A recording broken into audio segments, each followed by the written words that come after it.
আসসালামু আলাইকুম। In out এ সিজ ভিডিওতে আপনাকে স্বাগতম। এই ভিডিওতে আমি দেখানোর চেষ্টা করব কিভাবে আপনার এমপ্লয়ের জন্য অ্যাটেন্ডেন্স পলিসি ম্যানেজ করবেন। তো অ্যাটেন্ডেন্স পলিসি ম্যানেজ করার জন্য আপনাকে প্রথমেই সেটিংস মেনুতে ক্লিক করতে হবে। ইন আউট এ সেটিংস মেনুতে ক্লিক করার পরে অ্যাটেন্ডেন্স পলিসি বলে একটা মেনু আপনি দেখতে পাবেন। এখান থেকে ক্লিক করে আপনি অ্যাটেন্ডেন্স পলিসি ম্যানেজ করতে পারবেন। তো এখানে কয়েকটি ট্যাব দেখতে পাবেন, যেমন late early, tracking method, overtime এবং ব্রেকস। এই মেথডগুলো আপনি এখান থেকে দেখতে পারবেন বা ট্যাবগুলো আছে।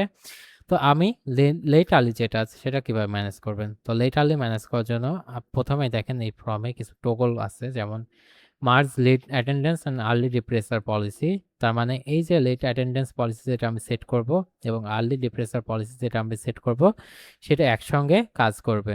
অথবা আমি চাইলে আলাদা আলাদা করে পলিসি সেট করতে পারবো। যেমন লেট অ্যাটেন্ডেন্স পলিসি যদি আমি এখান থেকে টগলটা ওপেন করে দিই, তাহলে এখানে বলতেছে নাম্বার অফ লেট অ্যাটেন্ডেন্স ডিডিউড লিভ, মানে একটা এমপ্লয় কতদিন লেট করলে তার লেট অ্যাটেন্ডেন্সটা গণ্য হবে।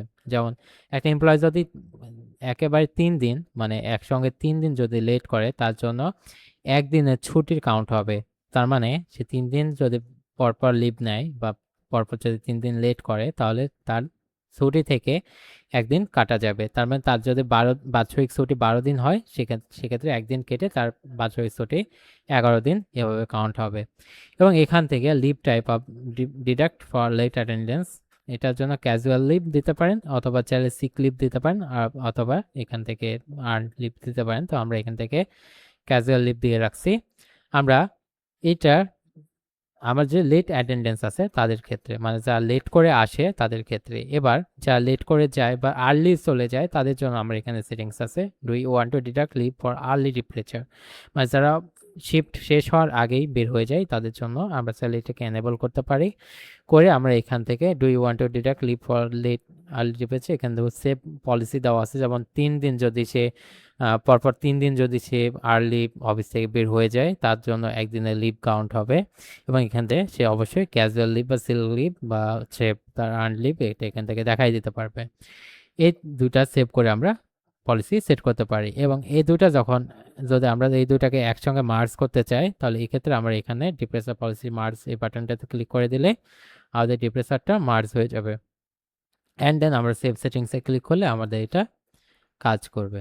এবং এটা মার্জ করার পরে যদি আমরা এটাকে এনেবল করে দিই, তাহলে এনেবল করে দিলে এখানে হবে যে number of late attendance early departure and ডিডিউড লিভ, মানে একসঙ্গে যদি সে 3 দিন লেট আসে এবং লেট আর্লি চায়, সেক্ষেত্রে তার একদিনের লিভ কাউন্ট হবে। সে মার্জ করে আমরা এখান থেকে দিয়ে দিয়েছি। অ্যান্ড দেন আমার সব কিছু সেট আপ থাকলে আমরা এখান থেকে সেভ চেঞ্জেস বাটনে ক্লিক করলে আমরা এটা সেভ চেঞ্জ হয়ে যাবে। এরপরে ট্র্যাকিং মেথড আমরা এখান থেকে চাইলে আমাদের ট্র্যাকিং মেথডটা অ্যাড করতে পারি, যেমন হচ্ছে জিও লোকেশন বা অফিস লোকেশন বা আমাদের যে ট্র্যাকিংগুলো থাকে, জিও লোকেশন ট্র্যাকিং থাকে, সেটা আমরা এখান থেকে চাইলে করতে পারি। আমরা এখান থেকে নিউ বাটনে ক্লিক করলে আর এখান থেকে ট্র্যাকিং মেথডটা আমরা এখান থেকে অ্যাড করে ফেলতে পারবো। যেমন জিও লোকেশন আমরা ট্র্যাকিং নেম দিতে হবে, জিও লোকেশন দিচ্ছি, সরি, জিও লোকেশন দিচ্ছি। এবং এখান থেকে শর্ট নেম হিসেবে আমরা এখান থেকে জিএল দিচ্ছি। অফিস লোকেশন হিসেবে আমাদের যে নাটোর ব্রাঞ্চ আছে সেই নাটোর ব্রাঞ্চটা আমরা এখান থেকে দিয়েছি। আমাদের এখানে ব্রাঞ্চ ক্রিয়েট করা আছে নাটোর ব্রাঞ্চ, সেটা আমরা এখান থেকে দিয়ে দিলাম। অ্যান্ড আমরা এখান থেকে এমপ্লয় অ্যাসাইন করতে হবে। তো এমপ্লয় অ্যাসাইন করার জন্য আমাদের এখান থেকে কোন মাধ্যমে আমরা এটাকে ট্র্যাকিং নিতে চাচ্ছি, যেমন মোবাইল অ্যাপ্লিকেশন থেকে। তো আমরা এখান থেকে মোবাইল অ্যাপ্লিকেশন সিলেক্ট করলাম। ওয়েব অ্যাপ্লিকেশন থেকেও ট্র্যাক করা যাবে, অ্যাটেন্ডেন্স ডিভাইস থেকেও ট্র্যাক করতে পারবো আমরা চাইলে। তো আমরা এখান থেকে মোবাইল অ্যাপ্লিকেশন দিলাম, আমরা এখান থেকে এনেবল লোকেশন দিয়ে দিচ্ছি এবং ফেস স্ক্যানার আমরা এখান থেকে এনেবল করে দিচ্ছি। তার মানে একটা এমপ্লয়ের লোকেশন ট্র্যাক করতে পারবো এবং সে তার ফেস স্ক্যান আমরা এখান থেকে এনেবল করতে পারবো। আমরা এখান থেকে ম্যানেজ এমপ্লয়তে ক্লিক করে কোন কোন এমপ্লয়ের জন্য আমরা এই পলিসিটা অ্যাড করতে চাচ্ছি সেই এমপ্লয়গুলো আমরা এখান থেকে অ্যাড করে দিয়ে ডাউন করে দিলে সেই এমপ্লয়গুলো আমার এখান থেকে চলে আসবে, যে এমপ্লয় 3টা আমার এখান থেকে দেখাচ্ছে। এবং সর্বশেষ এগুলো ম্যানেজ করা হয়ে গেলে আমরা এখান থেকে জাস্ট সেভ বাটনে ক্লিক করলে আর ট্র্যাকিং মেথডটা এখান থেকে সেট হয়ে যাবে। এবার আমরা ওভারটাইম যে পলিসিটা আছে সেটা আমরা কিভাবে ম্যানেজ করব।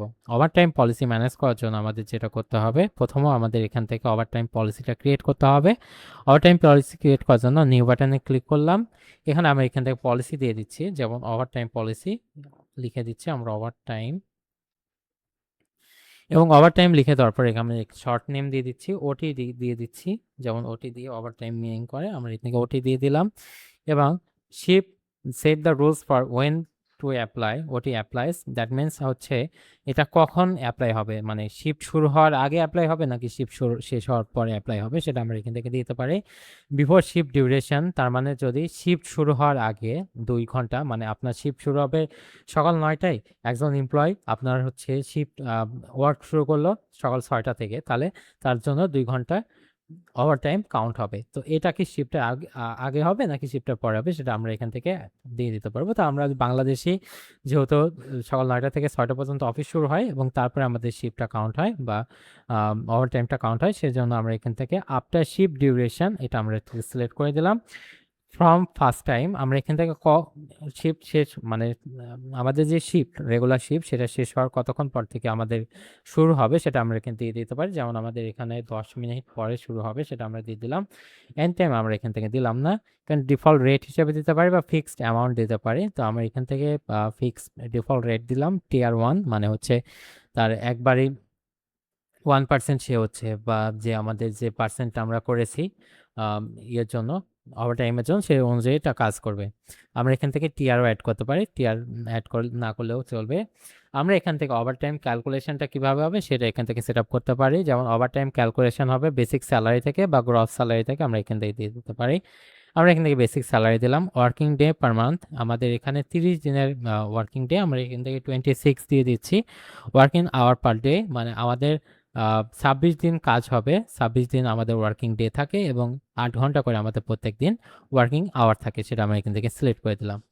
এখন start time for before minutes, মানে এখান থেকে আমি সিলেক্ট করতে পারি যে আমাদের শিফট শেষ হওয়ার কতক্ষণ আগে থেকে আমাদের এই পলিসিটা কাউন্ট হবে, যেমন আমি এখান থেকে 15 মিনিট দিয়ে দিতে পারি। Minimum over time duration minutes, আমরা এখান থেকে কতক্ষণ আমাদের যে ওভার টাইম সেটা ডিউরেশন হবে সেটা আমরা এখানে দিয়ে দিতে পারি, যেমন আমরা এখান থেকে 200 মিনিট দিয়ে দিতে পারি। এবং ওটি রেকর্ড ট্র্যাকিং ইন্টারভ্যাল টাইম, এখন আমাদের যে মিনিমাম ডিউরেশন টাইম, মানে আমাদের 200 মিনিট সে হচ্ছে ওভারটাইম করতে পারবে, এবং ওটি রেকর্ড ট্র্যাকিং ইন্টারভাল টাইম, আমরা এখান থেকে 200 মিনিট বা 10 মিনিট পরে আমার এটা ইন্টারভাল শুরু হবে, মানে 10 মিনিট পরে সে একটা ব্রেক পাবে এবং তারপর থেকে আবার আমাদের যে ইয়েটা আছে ওভারটাইমটা আছে সেটা কাউন্ট হবে, এটা আমি এখান থেকে দিয়ে দিতে পারি। এখন আমি যদি সেভ বাটনে ক্লিক করি তাহলে আমার যে ওভারটাইম পলিসি সেটা এখান থেকে যুক্ত হয়ে যাবে। এবার আমাদের ব্রেক যে পলিসিটা আছে সেটা কিভাবে সেট করব। ব্রেক পলিসি সেট করার জন্য, ব্রেকিং আওয়ার যেটা আছে সেটা পলিসি সেট করার জন্য অ্যাড ইউর ব্রেক পলিসি এখানে বাটনে ক্লিক করলাম। ক্লিক করার পরে আমরা এখান থেকে লাঞ্চ ব্রেক দিয়ে দিচ্ছি, লাঞ্চ ব্রেক LUNCH ব্রেক, মানে মানে আমাদের শিফট আওয়ারটা হচ্ছে লাইক হচ্ছে 9টা থেকে 6টা পর্যন্ত। এখন এর ভেতরে এক ঘন্টার, কোনো কোম্পানিতে 1 ঘন্টা, কোনো কোম্পানিতে 2 ঘন্টা, কোনো কোম্পানিতে 3 ঘন্টার মতো ব্রেক থাকে, সেই ব্রেকটা আমি এখান থেকে দিতে পারবো যে লাঞ্চের জন্য বা কোনো ব্রেক থাকলে সে ব্রেকটা কিভাবে কাউন্ট হবে।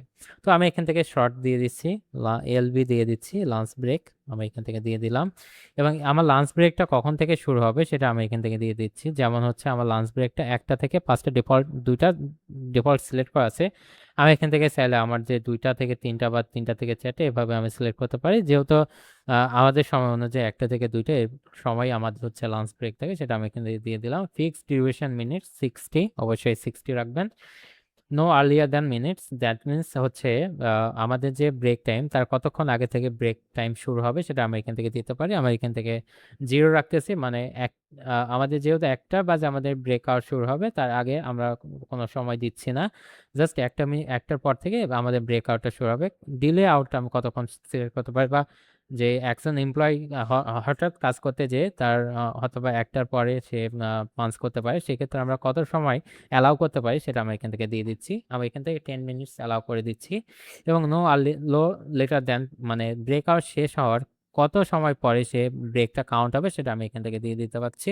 দেন আমি এখান থেকে 10 মিনিট দিয়ে দিচ্ছি, মানে আমাদের ব্রেক আউট শেষ হবে 2টায়, সে 2টা 10 পর্যন্ত তার জন্য অ্যালাউ করে দিচ্ছি যে 2টা 10 পর্যন্ত সে পাঞ্চ করতে পারবে, এবং সে যদি পাঞ্চ করে সেটা কাউন্ট হবে আমাদের ব্রেকিং আওয়ারে, অন্যথায় কাউন্ট হবে না।